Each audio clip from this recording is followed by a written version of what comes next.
26 मई 1991 की रात लॉर्डा air flight 004 Bangkok से वियना के लिए उतरी थी।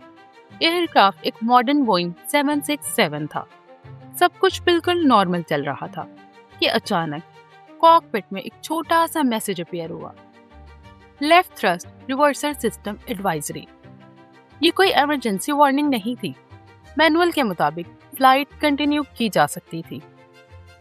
लेकिन कुछ मिनट्स बाद कुछ ऐसा हुआ जो एविएशन इंजीनियर्स ने कभी एक्सपेक्ट नहीं किया था। एयरक्राफ्ट का इंजन थ्रस्ट रिवर्सल हवा में ही डिप्लॉय हो गया। प्लेन अचानक वायोलेंटली लेफ्ट साइड की तरफ रोल कर गया। स्पीड रैपिडली बढ़ गई और सिर्फ कुछ सेकंड्स के अंदर बोइंग 767 कंट्रोल से बाहर हो चुका था। सवाल ये है, आखिर एक सिस्टम जो सिर्फ रनवे पर यूज होता है वो 33,000 फीट की हाइट पर कैसे एक्टिवेट हो गया?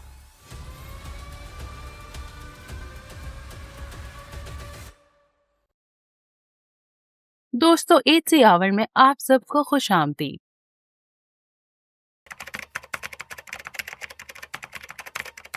26 मई 1991 की रात थी। लॉर्डा एयर फ्लाइट 004 अपनी लॉन्ग हॉल सफर पर थी।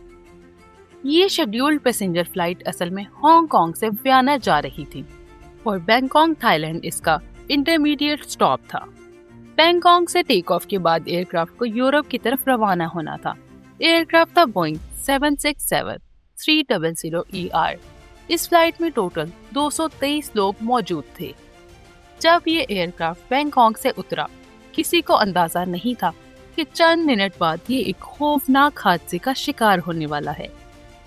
कॉकपिट में कैप्टन थॉमस जे वेल्स और फर्स्ट ऑफिसर जॉफिस थर्नर मौजूद थे। दोनों एक्सपीरियंस्ड पायलट्स थे। फ्लाइट ने बैंकॉक से तकरीबन 11:02 पर टेक ऑफ किया। इनिशियल क्लाइंब बिल्कुल नॉर्मल था। टेक ऑफ के तकरीबन 6 मिनट बाद कॉकपिट के EICAS पर एक एडवाइजरी मैसेज आया। LREV ISLN VAL, यानी लेफ्ट इंजन के थ्रस्ट रिवर्सल सिस्टम का हाइड्रोलिक आइसोलेशन वाल्व किसी तरह ओपन हुआ था या इंटरमिटेंटली ओपन हो रहा था। ये कोई वार्निंग लेवल इमरजेंसी मैसेज नहीं था। उस वक्त इसे एडवाइजरी माना जाता था। इन्वेस्टिगेशन के मुताबिक ये message likely thrust reversal system के ऑटो रिस्टोर फंक्शन से लिंक था। ऑटो रिस्टोर सिस्टम का मकसद ये था कि अगर रिवर्सल स्लीव्स किसी वजह से मूव करें तो सिस्टम उन्हें ऑटोमेटिकली वापस स्टोर्ड पोजीशन में लाने की कोशिश करे। सबसे इम्पोर्टेंट बात ये थी कि उस वक्त कॉकपिट क्रू के लिए इस एडवाइजरी मैसेज के साथ कोई इमीडिएट मेमोरी एक्शन या इमरजेंसी प्रोसीजर अटैच नहीं था। क्रू ने क्विक रेफरेंस हैंडबुक कंसल्ट की और जो गाइडेंस अवेलेबल थी उसके मुताबिक फ्लाइट कंटिन्यू की जा सकती थी। इन्वेस्टिगेशन के मुताबिक क्रू ने इस मैसेज को देखकर बैंकॉक वापस फौरन टर्न नहीं किया क्योंकि एयरक्राफ्ट उस वक्त नॉर्मल बिहेव कर रहा था और मैनुअल ने भी इसे कैटास्ट्रोफिक इन फ्लाइट थ्रेट के तौर पर ट्रीट नहीं किया था। यहाँ एक टेक्निकल पॉइंट समझना बहुत जरूरी है। थ्रस्ट रिवर्सल लैंडिंग के बाद यूज होता है। जब एयरक्राफ्ट रनवे पर टच करता है तो इंजन थ्रस्ट को टेम्परेरीली रिवर्स डायरेक्शन में डाइवर्ट किया जाता है ताकि प्लेन जल्दी स्लो हो सके। लेकिन हवा में, खास तौर पर हाई स्पीड और हाई पावर के दौरान थ्रस्ट रिवर्सल का डिप्लॉय होना बहुत डेंजरस होता है। एक्सीडेंट से पहले इंडस्ट्री का यकीन ये था कि अगर इन फ्लाइट डिप्लॉयमेंट हो भी जाए तो सबसे क्रिटिकल कंडीशन लो स्पीड पर होगी, यानी टेक ऑफ या लैंडिंग के करीब। बोइंग 767 सर्टिफिकेशन लॉजिक भी इसी अजम्पशन पर बेस्ड थी। लॉर्डा एयर 004 ने ये अजम्पशन चेंज कर दी।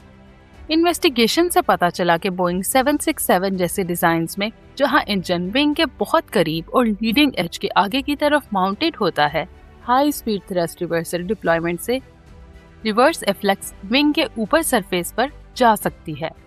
इससे विंग के ऊपर एयर फ्लो सीवियरली डिस्टर्ब होता है और लिफ्ट का बहुत बड़ा हिस्सा इंस्टेंट लूज हो सकता है। यानी प्रॉब्लम सिर्फ एसिमेट्रिक थ्रस्ट की नहीं थी, प्रॉब्लम ये भी थी कि विंग खुद अपने लिफ्ट परफॉर्मेंस लूज कर रहा था। मगर ये बात एक्सीडेंट के बाद ही समझ में आई। एक्सीडेंट एयरक्राफ्ट के मेंटेनेंस रिकॉर्ड भी इस कहानी का बहुत अहम हिस्सा हैं। FAA समरी के मुताबिक left engine thrust reversal system पर काफी पहले से मेंटेनेंस एक्शन हो रहे थे। 14 अगस्त 1990 के बाद से लेफ्ट रिवर्सल सिस्टम से रिलेटेड 13 मेंटेनेंस एक्शंस नोट की गई और 28 जनवरी 1991 के बाद सिर्फ कुछ महीनों में 10 और एक्शंस किए गए। इनमें वॉल्स, एक्यूटेटर्स और एडजस्टमेंट शामिल थे। एडवाइजरी मैसेजेस कुछ फ्लाइट्स के बाद फिर वापस आ जाती थी। सबसे रीसेंट मेंटेनेंस एक्शन 25 मई 1991 यानी एक्सीडेंट से एक दिन पहले वियना में हुआ था, जहां left engine thrust reversal locking actuator replace किया गया। फिर भी रेकरिंग प्रॉब्लम खत्म नहीं हुई। टेक ऑफ के तकरीबन 15 मिनट बाद जब एयरक्राफ्ट लगभग 25,000 फीट के करीब था, कॉकपिट में एक पायलट ने कमेंट किया कि रिवर्सल डिप्लॉय हो गया है। इस कमेंट के फौरन बाद एयरक्राफ्ट ने रैपिडली एबनॉर्मल एटीट्यूड चेंज दिखाया। इन्वेस्टिगेशन के मुताबिक लेफ्ट इंजन का thrust reversal mid air uncommanded deploy हुआ। ये डिप्लॉयमेंट एयरक्राफ्ट के लिए इतना वायलेंट एरोडायनामिक इवेंट बना कि बोइंग 767 बहुत तेजी से लेफ्ट रोल और नोज डाउन डाइव में चला गया। इस मोमेंट के बाद सब कुछ सेकंड्स में हुआ। Left engine reverse thrust create कर रहा था, जबकि राइट इंजन फॉरवर्ड थ्रस्ट दे रहा था। साथ ही विंग के ऊपर डिस्टर्ब्ड एयर फ्लो ने लेफ्ट साइड पर लिफ्ट को बहुत कम कर दिया। रिजल्ट ये हुआ कि एयरक्राफ्ट पर एक बहुत पावरफुल याव, रोल और पिच डाउन कॉम्बिनेशन अप्लाई हुई। कॉकपिट क्रू ने कंट्रोल रीगेन करने की कोशिश की, लेकिन एरोडायनामिक लोड्स इतने एक्सट्रीम थे कि रिकवरी प्रैक्टिकली मुमकिन न रही। इन्वेस्टिगेशन ने यह भी रिकॉर्ड किया कि एयरक्राफ्ट की स्पीड डाइव के दौरान तेजी से बढ़ी। जैसे जैसे स्पीड बढ़ती गई, एयरक्राफ्ट स्ट्रक्चर पर बहुत ज्यादा स्ट्रेस आया। रैकेज एविडेंस और इन्वेस्टिगेशन एनालिसिस ने ये दिखाया कि एयरक्राफ्ट इन फ्लाइट ब्रेकअप का शिकार हुआ, यानी बोइंग 767 जमीन तक पहुंचने से पहले ही तबाह हो चुका था। क्रैश साइट बैंकॉक से तकरीबन 94 माइल्स दूर थी। इस एक्सीडेंट में तमाम 223 लोगों की जान चली गई। इस एक्सीडेंट की इन्वेस्टिगेशन भी बहुत कॉम्प्लेक्स थी, क्योंकि मलबा बहुत बड़े एरिया में स्प्रेड हुआ था।